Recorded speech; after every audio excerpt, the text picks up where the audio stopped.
Assalamualaikum warahmatullahi wabarakatuh. Terima kasih teman-teman, kembali lagi di channel Autobi. Di sini saya akan menjelaskan cara-cara untuk mengecek Suzuki Satria injeksi F150 bekas sebelum dibeli, beserta alasannya. Yang pertama yaitu pemeriksaan dokumen dan legalitas, ya. Jadi dicek kelengkapan dan keaslian surat-surat. Yang pertama terkait dengan SNK atau surat tanda nomor kendaraan dan BPKB atau buku pemilik kendaraan bermotor. Nah, ini kita lihat yaitu nomor rangka kendaraan di sebelah sini ya. Kita lihat itu kita samakan dengan yang ada di BPKB. Kalau sama berarti motor ini benar sesuai dengan suratnya. Kemudian selanjutnya yaitu kita lihat di bagian bawah mesin, itu merupakan nomor mesinnya ya teman-teman. Jadi dicek, disesuaikan dengan BPKB yang ada, sesuai apa tidak. Kalau memang sesuai berarti untuk keabsahan dokumen itu benar dan sesuai. Kemudian yaitu pemeriksaan fisik motor, yaitu kondisi bodi dan rangka. Kita cek dulu cat dan stikernya. Periksa apakah ada lecet, ya, ada lecet parah atau retak atau bekas reparasi yang tidak rapi. Kita cek keliling ya teman-teman. Tidak usah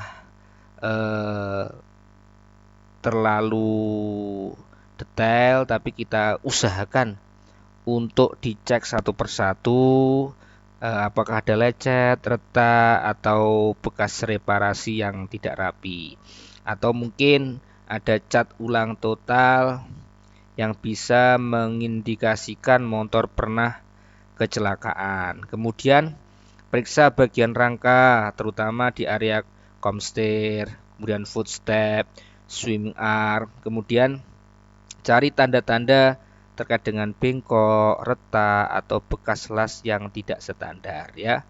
Ini menilai riwayat kecelakaan. Rangka yang bengkok dapat mempengaruhi kestabilan dan keamanan berkendara. Jadi tolong didetailkan ya terkait dengan pengecekannya.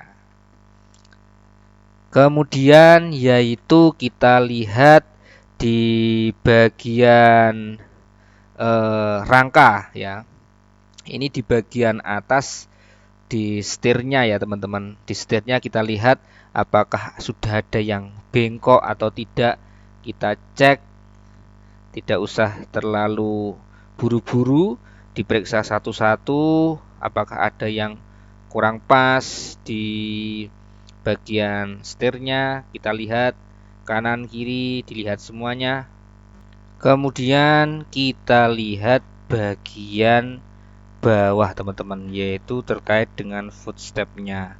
Apakah sudah patah atau sudah retak ya.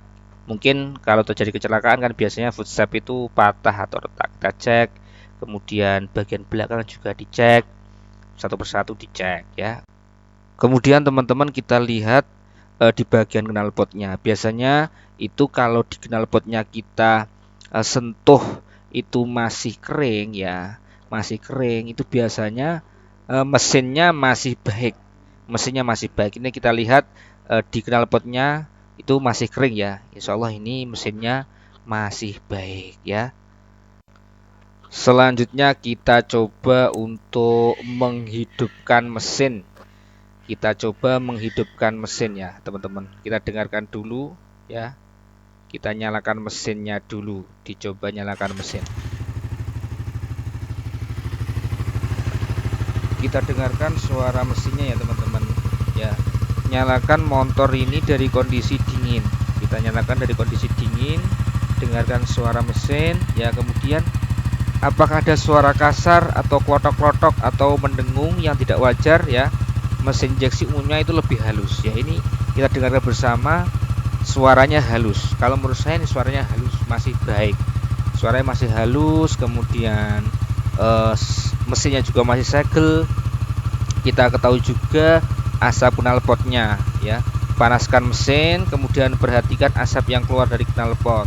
Asap putih pekat bisa menandakan pembakaran oli, sedangkan asap hitam pekat bisa jadi masalah pada sistem injeksi atau filter udara.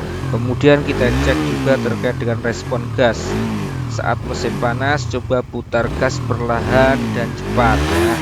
Pastikan responnya halus, tidak tersendat, dan tidak ada jeda. Kita coba geber ya ini, kita coba geber. Nah, ternyata responnya masih halus ya, dan tidak tersendat. Jadi ini motor insya Allah masih sehat, karena ketika kita coba tarik masih baik suaranya. Oke teman-teman, selanjutnya yang perlu kita cek lagi terkait dengan lampu-lampu. Kita cek semua lampu, baik itu lampu depan ya, kemudian kita ke belakang ya, apakah masih berfungsi normal atau tidak. Kemudian kita cek juga terkait dengan sennya, sen kanan, sen kiri, kita cek satu persatu ya teman-teman, apakah masih berfungsi atau tidak. Kemudian terkait dengan panel indikator ya, pastikan semua indikator di speedometer, RPM, kecepatan, bahan bakar, lampu sen, kemudian lampu jauh, gigi, dan lain sebagainya itu berfungsi semuanya ya, berfungsi semuanya. Alasannya apa? Karena kelistrikan yang bermasalah dapat mengganggu fungsi motor secara keseluruhan, terutama pada motor injeksi yang banyak mengandalkan sensor elektronik. Oke teman-teman. Kemudian kita cek juga terkait dengan rem dan suspensinya.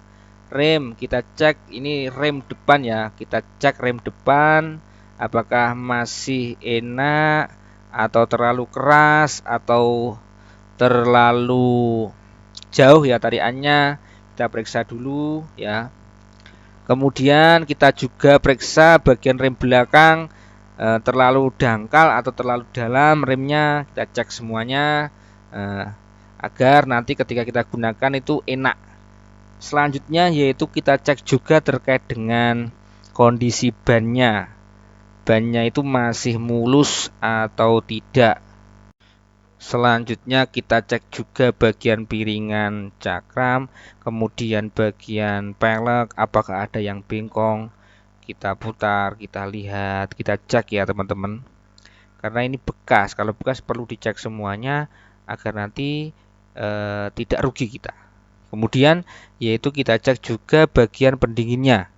Bagian pendinginnya itu kita cek radiatornya gimana, apakah masih baik atau tidak, kita cek semua. Ini yang paling penting karena ini terkait dengan pendinginan agar tidak overheat. Gitu teman-teman ya. Kemudian kita coba untuk test drive ya teman-teman. Ini yang paling penting ketika kita mau beli Suzuki Satria bekas, kita coba test drive dulu ya. Di situ kita akan tahu terkait dengan performa maupun kenyamanan maupun terkait dengan suspensi, terkait dengan pengeriman ya. Jadi yang pertama kita ketahui dari test drive ini yaitu terkait dengan goyangan setirnya ya, goyangan stangnya itu gimana rasanya di kecepatan rendah, kemudian di kecepatan yang menengah. Kita coba oper giginya enak apa tidak, kemudian untuk akselerasinya dari gigi rendah ke gigi tinggi, rasanya tarikan mesinnya gimana, apakah responsif, bertenaga, dan terus mengisi tanpa tersendat atau bagaimana. Nah, kita coba ketika test drive seperti ini ya. Nah, kemudian untuk perpindahan gigi dari 1 ke 6 ya, rasakan apakah perpindahan gigi mulus ya, tidak keras dan tidak ada jeda atau nyangkut. Pastikan indikator gigi di speedometer juga berubah dengan benar. Seperti itu ya, dicek semuanya apakah sudah benar apa belum. Kemudian terkait dengan engine brake, saat menurunkan gigi rasakan efek engine brake ya. Seharusnya terasa pengereman mesinnya halus, tidak menghentak secara berlebihan. Berarti kalau seperti itu motor ini juga masih sehat. Kemudian respon gas beragam, coba buka gas secara penuh, lalu lepaskan, lalu buka gas perlahan. Pastikan respon gas konsisten di berbagai bukaan, tidak ada gejala tersendat atau delay ya, terutama saat akselerasi mendadak. Jadi ini penting dicoba teman-teman ketika test drive seperti ini untuk mengetahui kondisi mesin. Oke teman-teman, cukup sekian teman-teman untuk video kali ini. Terima kasih banyak. Jangan lupa komen ya teman-teman. Nah, silahkan komen di bawah bila ada masukan atau nasihat ya. Silahkan berkomen di bawah di kolom komentar. Jangan lupa like dan subscribe. Terima kasih. Assalamualaikum warahmatullahi wabarakatuh.